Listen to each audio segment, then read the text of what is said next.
so blessed to have you all leading us in worship.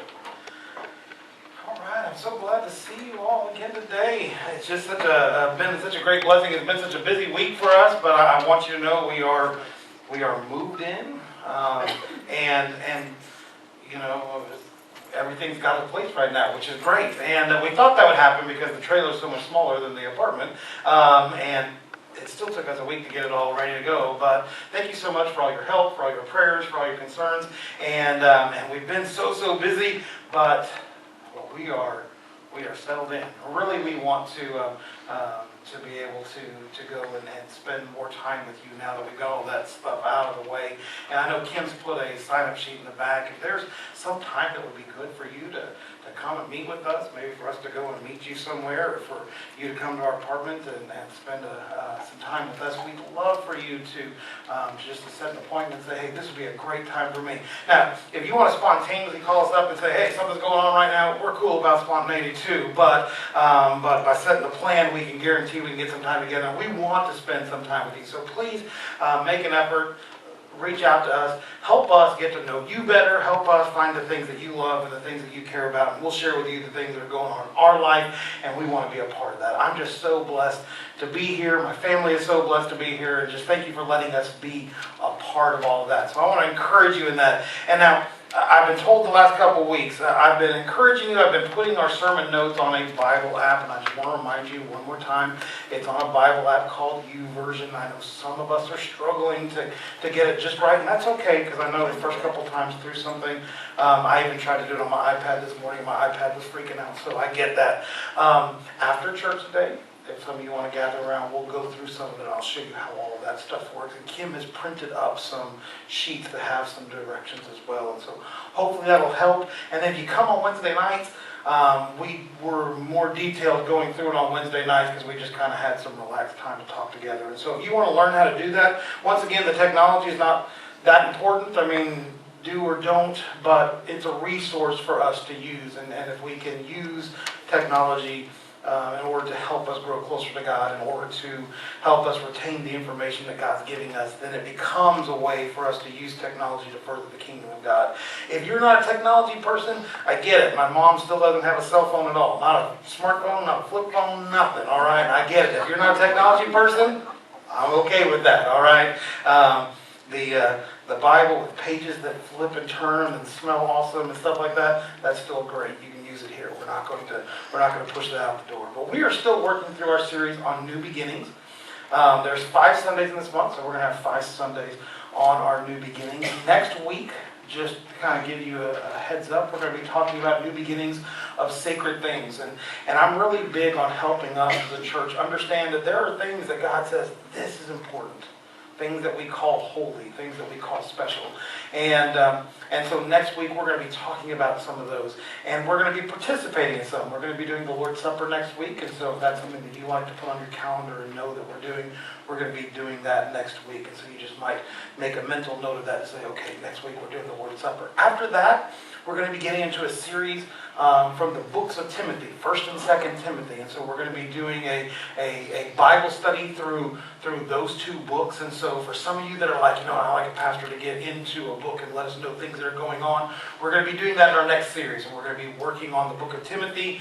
If you want to go ahead and read those ahead of time, it's not cheating. It's okay, all right? You can go ahead and do that. That's a great thing for you to be a part of. And so we're going to be working on the book of Timothy. Comes Wednesday nights, if you've got time. Last Wednesday night, we talked about discipleship, and it's actually going to fit really well into what we're preaching today.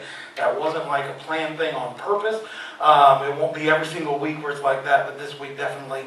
The things that we talked about Wednesday night are going to very naturally fit into what we're talking about this week. So if you weren't here Wednesday night, talk to somebody that was here. Get their notes, have them send them to you from their YouVersion app, and you can catch up on some of those things. Just come talk to me, set up that date, say, hey, I want to meet, let's talk about what I missed on Wednesday night. So I want to encourage you in that. We're talking about new beginnings still. And in the process of new beginnings, we talked about the importance of salvation in new beginnings. We talked about the importance of church in new beginnings. We talked about the importance of multiplying ministry, evangelism in the church. And today we're going to talk about the importance of building on a solid foundation. Now, when I was a kid, and I tell lots of stories when I was a kid because I've been all over the place thanks to the U.S. government, we lived for a while on a tiny island called Guam, all right? And I try to tell my kids and stuff stories about where I grew up and things that I encountered. And as a tiny kid in Guam, I was in elementary school in Guam, I got to experience hurricanes firsthand. Now, we call them typhoons out in the Pacific Ocean, so I got to experience typhoons. They're totally different. They're more scary than hurricanes. All right? And these would come through. I mean, we would get 2 or 3 of them a season, and they would go right over our little island of Guam. So the island of Guam is, you fly out to Hawaii, and then you swim a little farther, and right before you get to Japan, there's a little island of Guam out there. And it's next to the deepest point, the Marianas Trench, next to the deepest point in the entire globe, that little tiny island. And these hurricanes would come past. And I loved hurricanes. Hurricanes were awesome. Typhoons were awesome. I mean, tornadoes are scary. They rip stuff out of the ground. But when we lived in Guam, we would get out there and you'd start feeling the wind. And it was cool. And the wind would get stronger and stronger. And I was a little bit kid, and anything that like a teenager did impressed me. We had a teenager on our block that had a skateboard. I know that's pretty impressive in Guam, a teenager with a skateboard. And he would bring out a pillowcase whenever it was hurricane time, and he would let the winds from the hurricane pull him around our neighborhood on his skateboard. How awesome is that? I mean, that was awesome. In Guam, they had these huge lava rocks that were tall, 6 feet tall lava rocks, and they looked kind of like hourglasses. They've been carved and shaped like hourglasses, and the native Guamanians would use those and build their houses on them so that when these huge typhoons would come through, the waters would rush underneath those houses, and the houses would be above the water level and stay safe. We were on a military base. My dad was Air Force, but we were living on a Navy base at the time. The Navy houses were a little different. We were a little bit higher up, and they were made out of cinder blocks, all right? Whatever you look at your house, bricks or the nice, the paneling on the outside or all that stuff, not in Guam. In Guam, it was blocks. They took big, thick cinder blocks and they stuck them on a slab of concrete that was stuck on top of some lava rock, and they built these square houses. And that's all. They didn't have tilted roofs. They didn't have anything. They were square houses. And as kids, we could climb onto the roofs. We weren't supposed to, don't tell my mom. But we could climb onto the roofs and we would play a version of soccer where we dumped tennis balls on the roof and you would try to kick them into everybody else's gutter. And everybody had a gutter they were in charge of. It was super safe. And that was our house.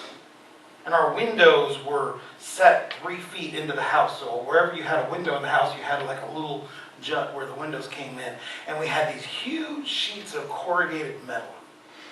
And when typhoons came, Dad would get all of his boys out, and me and my brother, who were both in elementary school, we would have to carry one together, and we would go around the entire house. We'd stick these pieces of metal up on the window. And we'd put them on all the windows all over the house. And you'd feel the breeze, and you'd feel the rain start coming, and we would all go inside. And then you'd really hear the rain. And you'd start listening to that wind, and those metal pieces would be shaking.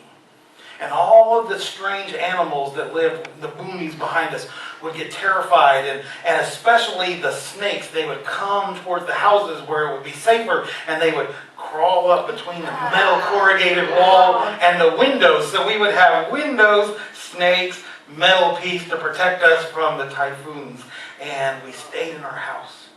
And then you start hearing thump, thump, thump, as coconuts started falling off the trees and being thrown at your house, thump, thump, thump, hitting those metal walls. And then one time, it doesn't happen all the time, but one time the typhoon came straight over the island, and the eye of the typhoon came right over where we were, and everything got quiet. And my dad's one of these guys about experiences, so he's like, Hey, we're in the middle of a typhoon. We're in the middle of the eye of the storm. Boys, go outside and play real quick. That's the way my dad was. He was like, never again will you be able to tell people I was playing in the eye of the storm. And so we all ran outside. The guy with the skateboard and the pillowcase, he was out there too. And in the middle of the eye of the storm, you could see that the storm was around us, but it's clear right where you are in the middle of the eye of the storm. And then the winds pick up and the rains come and we all rush back inside and coconuts start hitting and the snakes are still there. And then it calms down. And we get to go outside and collect all the coconuts. We get free coconuts for a week. It was great. I loved typhoons. I loved the experience. I loved being out in the eye of the storm. I loved collecting the coconuts at the end. I loved seeing my mom freak out about all the snakes because I was a kid. I was like, what are those snakes? Can we keep them, Mom? And she would not let us keep them. But I loved it. And not once did my mom or my dad or any of us worry about our house getting picked up and run off somewhere. Because my house was built out of huge cinder blocks that were poured, filled with concrete, that had metal bars that were driven into the lava. I have family that lives in Florida. And a hurricane starts coming towards Florida. And all of a sudden, people are looting every single one of the Walmarts that are around there. And they're buying every single piece of plywood. And they're covering stuff out because they've made a house on the beach out of glass. And a hurricane is coming. And those people were worried. You get the news reporter, what do you think? It's like, well, I don't know what to do. Somebody's got to help us. My house is made out of glass. I'm like, yes. That's a poor place to build a house out of glass. One of the houses, the house that I was in Guam, was built because they knew in that place, at that spot, a hurricane was going to come. And they wanted a house that was going to last a hurricane. The other place, there was a person that's like, I want a house that looks gorgeous. I want a house that can see the ocean. I want a house that I can entertain huge numbers of people in. I want a house that does all these things that I want. Yes. And oh, by the way, a hurricane's going to come here about once every 5 years. You see, the problem is sometimes when we are building something, we have our idea, our perceptions, our desires as the number one thing that's going on. And sometimes we forget about the reality that's around us. And that happens in churches a lot too. Sometimes people spend their time designing and building their steeple before they ever worry about the foundation of their church. Today we're going to talk about a solid foundation. It's great. You know, back in the day you built a steeple so people all over could see. They knew that was your church. You decorated your church up so people would say, that's a place where I want to go, that's a place I want to visit. Today it's not so much steeples, but you can find churches that are fancy and have great graphic arts out front. And you can find churches that have really cool logos or websites. And I know church plants that are like, I'm getting ready to do a church. First thing we need to do, website. And they spend all this time trying to get their website just fine, get everything perfect, get their graphic artists doing the things they need to do. I've got a good friend that's a graphic artist in one of our churches that we've been to, and she was just writing a blog this week about how do you balance having a graphic art because people today want quality in their church with, man, I'm worshiping my graphic art. My graphic art has become the art, the things that people want to see. And too often we're so busy about building the steeple. What do people see in my church or about my church?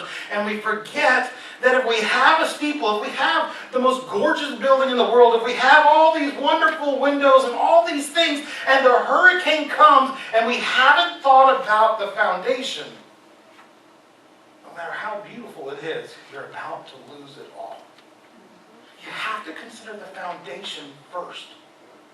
The foundation goes down to the bedrock. The foundation is what everything else is built on. Yes, there's a time to look at all those other things, but if you look at all those other things first before you build the foundation, if you start building the structure of what you're doing before you build what you're building upon, the foundation you're building upon, you're going to miss out on what you need to make your church strong. In Matthew chapter 7, I'll give you a moment to find there. Matthew chapter 7, verse 24. Jesus is in the middle of his Sermon on the Mount, and he shares a story that talks about individuals, people like you and I.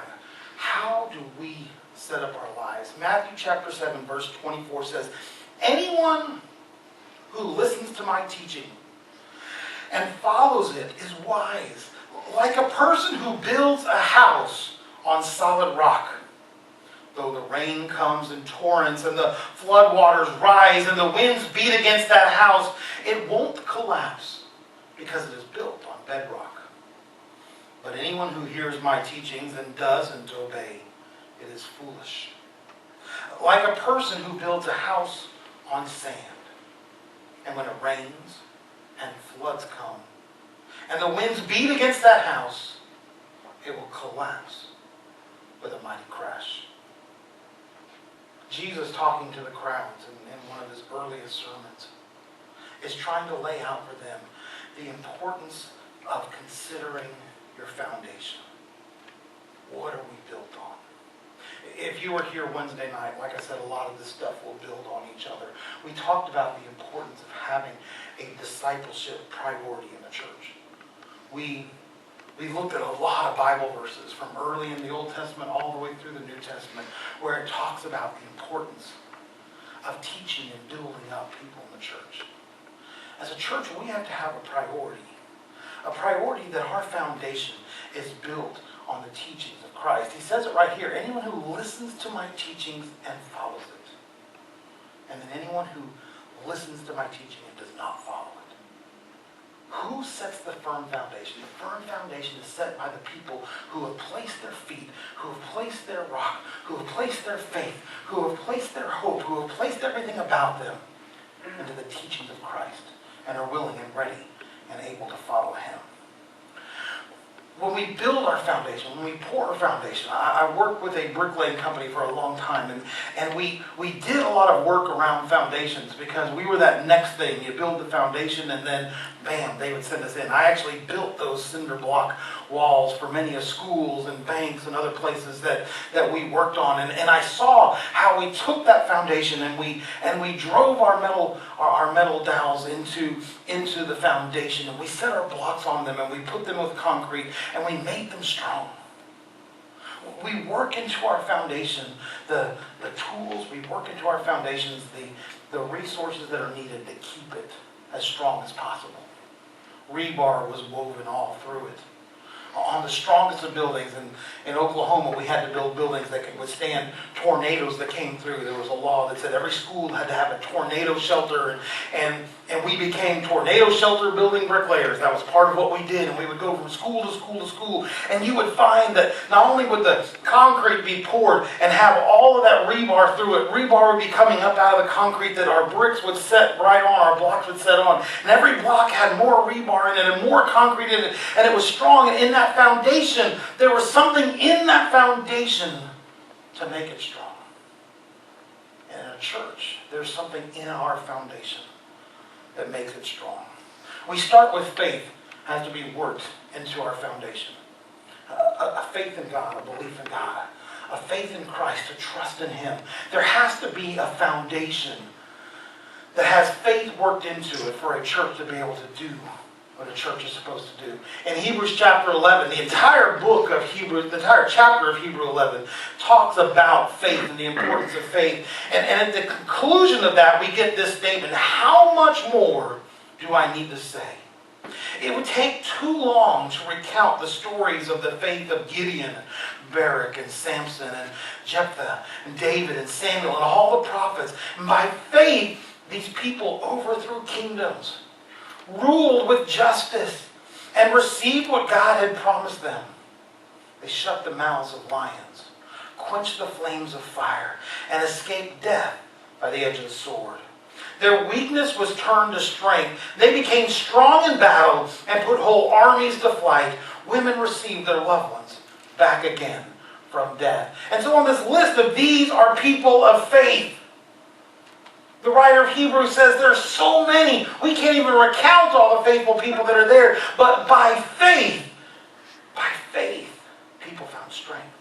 By faith, people found victory. By faith, people were able to overcome. By faith, people were able to face lions and face troubles and trials that were in there. And in a church, if we're looking to build a foundation, we have to build a foundation of faith, because it's our faith that gets us connected to our Savior. And our Savior is the one who sends the Spirit, which gives us power to do the things that God's called us to do. And so when we start building a strong foundation, we build our foundation as people of faith. A lot of times, we like to build, personally in my life, I like to build my foundation on something else. Faith is scary. Faith is that thing like, I trust God. And anytime you say the word trust, it means you have to let go of something yourself. You're letting go of some control. You're letting go of some power. You're letting go of something in order to trust somebody else. When I say I trust God, it means I have to say, God, you know what? Whatever's coming up, I know you're in control. I know you have a plan. I know you've got things that are going on, and I admire people that are people of faith, people that can completely let go of everything and turn it over to God, people that can trust God with whatever they're doing. And God calls us as a church to be people of faith, that we can't do it all ourselves. There are things that we are called to do, but we can't do it all ourselves. At some point in time, I'd say, God, I trust you. Wherever you lead, I will follow. And as God begins directing us, it's one of the things we're doing on Wednesday nights is I want you to be here, because we're going through each part of the church and we're asking God, what is your direction for us in this part of the church? In discipleship, in prayer, in our business dealings, in our youth programs, in our children programs. God, what are you guiding us to do? And as we begin looking at what God is guiding us to do, sometimes God will ask us to do things outside of our comfort zone. Outside of what we really want to do. God, I really just want to be safe. God, I really just want to be settled. God, I really just want to have and God's like, I understand. You are safe in my hands. Like, no, God, I know I'm safe in your hands, but I also want to know that I'm stable financially. Or God, I also want to know that I'm not going to be going into bad parts of town. Or God, I just want to be comfortable. I get nervous when I'm around other people, and I just want to be safe that way. And a lot of times we try to substitute our safety and our comfort for the call that God has placed on us. A call to live by faith. And God is saying, and God is urging, and God is coming back to us, be people of faith. Weave that into your foundation. Don't be reckless. Don't be chaotic. But in our life, never as a church get to a place say, we can't do something that God's calling us to do because I don't have the power to do it. You want to know the reality? If we feel like God's call for this church is only stuff that we're capable of doing, we don't have a big enough vision. That's what a civic club down the road will do. A civic club down the road will take a look at all the assets they have, all the talent they have, and the people that are there, and say, this is what we're capable of doing. God doesn't do that. God looks at all the assets that are there. God looks at all the talented people that are there, and then God says, I'm on your team, so we're going to do my plan, which is a God-sized plan. And when we start doing God-sized plans, we start living on faith. We have a foundation of faith. We have a foundation that says, God, whatever you call us to do, we're going to follow you and obey you. Once again, it means we have to be in touch with God. It means we have to do that discipleship, that Bible study. It means we have to do that prayer so that we can be close to God, so we hear Him and we know we don't do stuff foolishly, but we follow God boldly when He calls us to be people of faith. And because He calls us to be people of faith, when we get closer to Him and we know Him better, God begins to confirm His plans for our foundation. And He does that by providing us hope in our lives. Hope confirms God's plans for His foundation. You know, we start talking about what does it mean to have a solid foundation? Our solid foundation means that we have to have faith, trust in God. When we have faith and trust in God, guess what? God says, I'm not going to leave you out there on your own. I'm going to give you a reason to have hope in what I'm calling you to do. Jeremiah chapter 29. In Jeremiah, if you don't know much about it, the people of Israel are about to get sent into exile. They can see it. Babylon is rising in power. Bad things are happening around them. Their own government is in chaos. Jeremiah has been speaking against their kings for a long time. And while the paid prophets are all saying good things about what's going on, the people know something bad is happening around them. And Jeremiah is prophesying about the people being sent away. But he's reminding them that God has laid a foundation there. That God has a plan. And if they have faith, there's a reason for hope.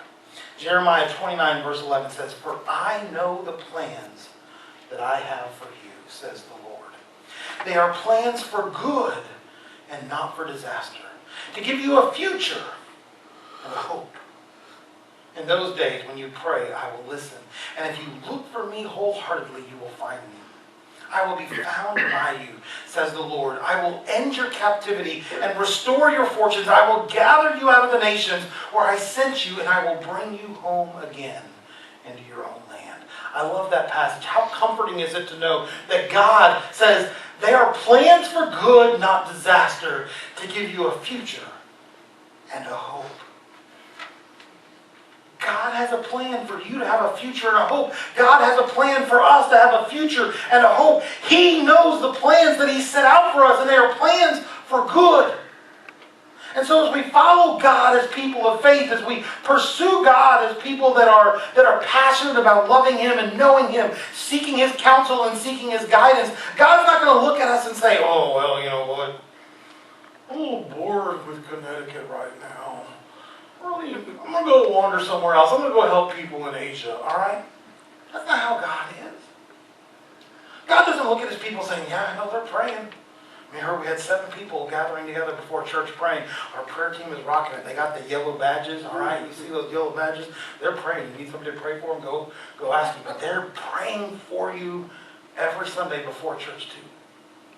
Seeking God's guidance and direction. And as we come to God and we say, "God, we have faith. God, we are going to trust you. God, what do you want us to do?" And God says, "This is what I want you to do." Good luck. That's not what He does. He says, "Hey, this one's really scary. Let me try this one out on you." That's not what He does. God says, "I have a plan for you." And guess what? It's a plan that I am aware of. I know of. I set it down. And I am going to help you succeed in this plan. God's got a plan for us. It may not be an easy plan. I hope it's not an easy plan. I hope it's a God-sized plan. I hope it's a plan that says, "You know what? The only way this will happen is all of you and me." That's the kind of plan I want God to be a part of. I think Donna was telling us a couple of weeks ago, she's like, "Man, we had some bad stuff happen this week.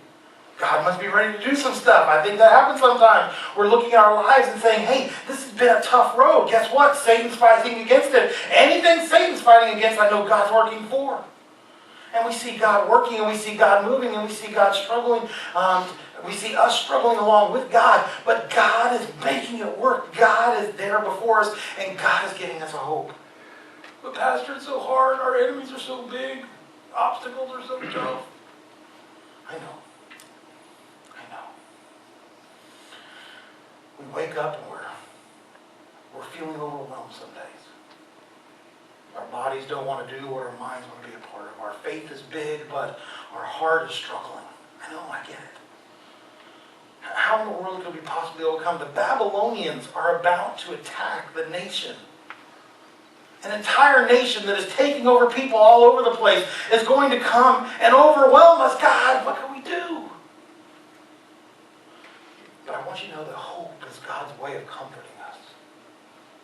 In a couple more verses, in verse 17, we get a small little glimpse of Jeremiah telling people what God said. He said, God has a plan for all His enemies. He says, "This is what the Lord of Heaven's army says." He said, "I will send war and famine and disease upon them, and I will make them like bad figs."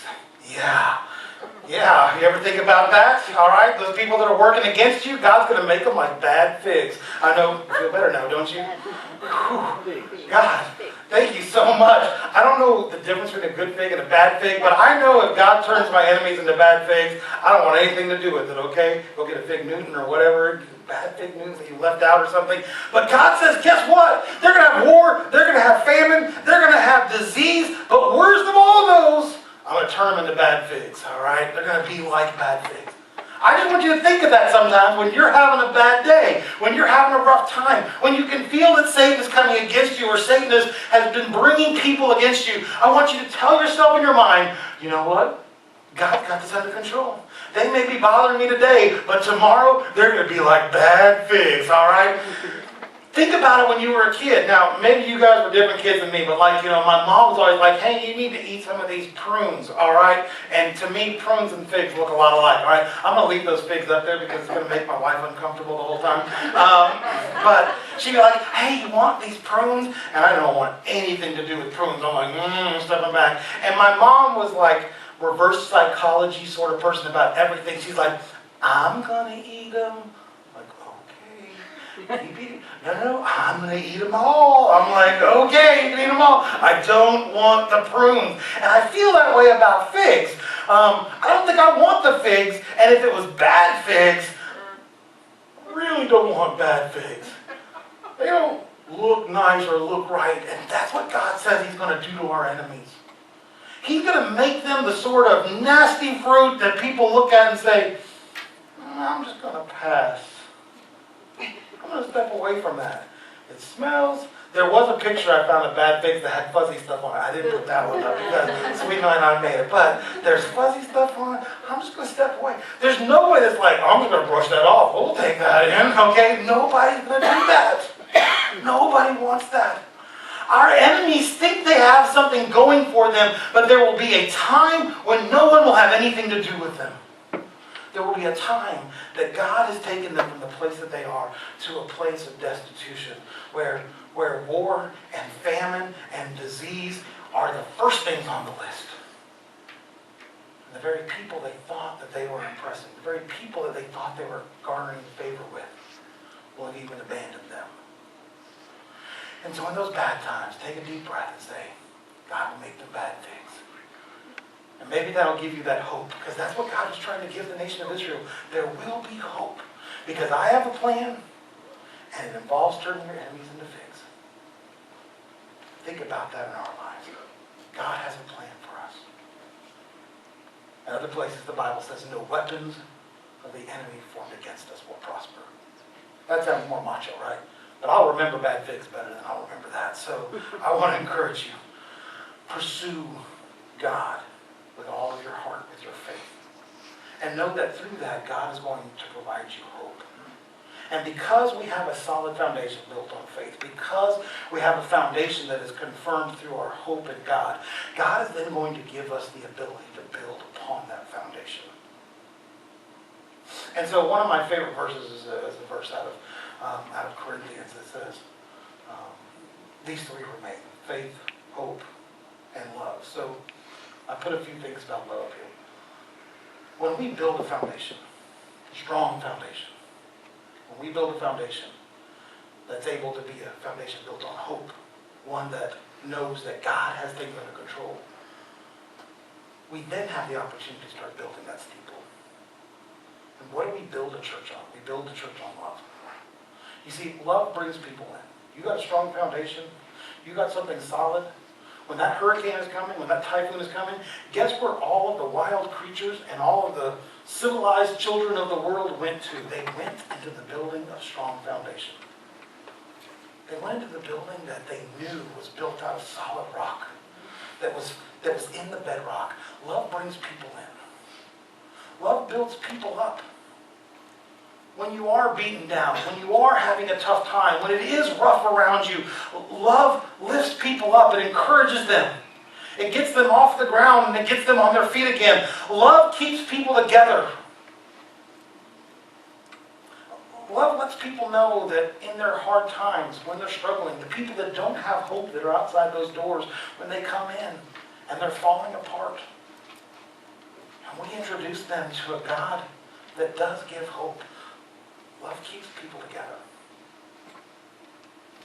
And then love eventually grows out. Love eventually says, you know what? This is not big enough to protect and save and to lift up and to bring in and to keep together all the lost and hurting people that are out there. And so we're going to grow out. We're going to expand. And guess what? We have a foundation that can handle it. Let's look at that passage in love. 1 Corinthians 13. It says, when I was a child, I spoke and thought and reasoned as a child. But when I grew up, I put away childish things. Now we see things imperfectly, like puzzling reflections in a mirror. Then we will see everything with perfect clarity. All that I know now is partial and incomplete. But then I will know everything completely, just as God knows me completely. 3 things will last forever: faith, hope, and love. And the greatest of these is love. If we want to build a foundation in the church, we have to build it on those 3 things. Faith. But that is the ability to trust God. The ability to believe God. The ability to hand it over to God. Hope. And that is, once we've trusted in God, hope is the being able to follow God, knowing that He will deliver as He's promised. But then finally, love. That if we ever build a foundation upon anything else, if we spend all this time trying to build a church that is founded on the principles of Christ, that looks to Him as our guide and as our Savior and as our protector, and then we go out there and we stop loving people, all the rest of it will be in vain. People don't want to be a part of that. We won't connect as God's called us to connect. We're following the commands of Christ, and Christ has given us commands not to be mean, not to be hateful, not to be judgmental. We've been called to be His hands and feet, to be the people that love and reach out to the communities around us. Faith, hope, and love. These are a solid, strong foundation to build a church. This is what you're going to see us pursuing in the weeks and the months and the years to come. Being the sort of church where people know they can come here and hear the truth. Being the sort of church where people know they can come here in the midst of their despair and find answers to their problem. And be the sort of church where people can come in and know that we will love them. Because it is not our job to sit on the great white throne. It is our job to share the love of Jesus Christ. And let God, let the Holy Spirit do the judging, let the Holy Spirit do the convicting, let the Holy Spirit do the guiding and the leading. But let us do the job that we've been called to do. And that is to love the lost, to love our neighbors as ourselves. That's my prayer for us this week. My prayer for us this week is that we would look at how can we be a part of building this strong foundation. There's already a strong foundation. The foundation is solid and it's good. But I want us to be intentional looking at it saying, I know this is the foundation that God has provided for us. I know this is the foundation that God wanted us to build upon.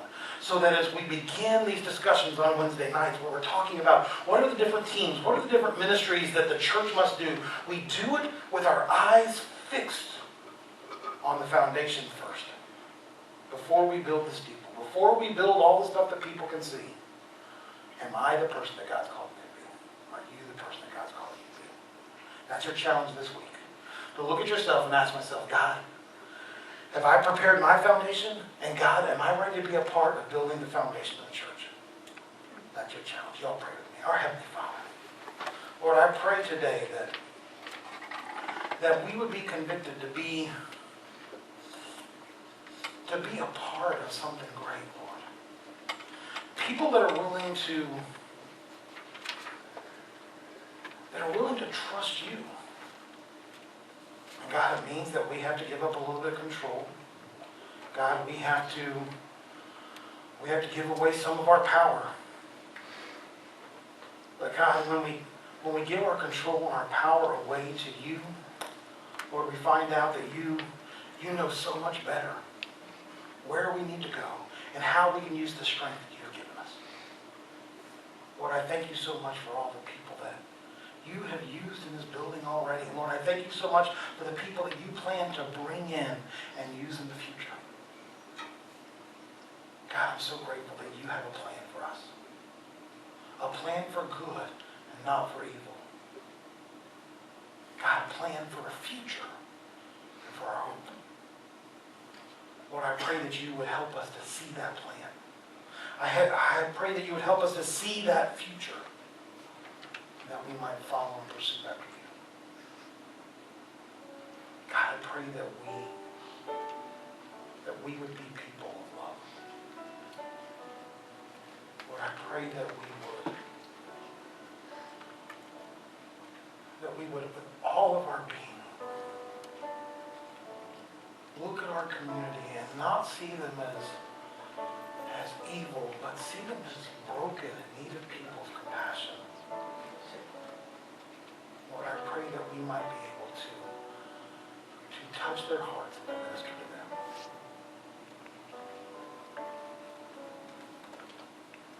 God, move in our hearts today.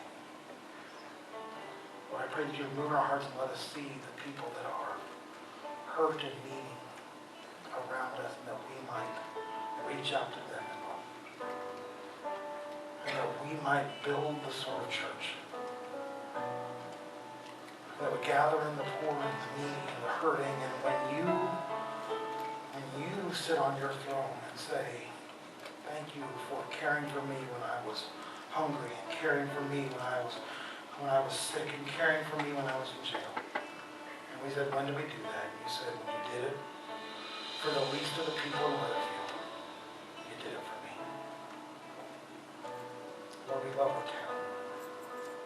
We are broken for our people. And God, we pray that you would help us to see your mission to reach them.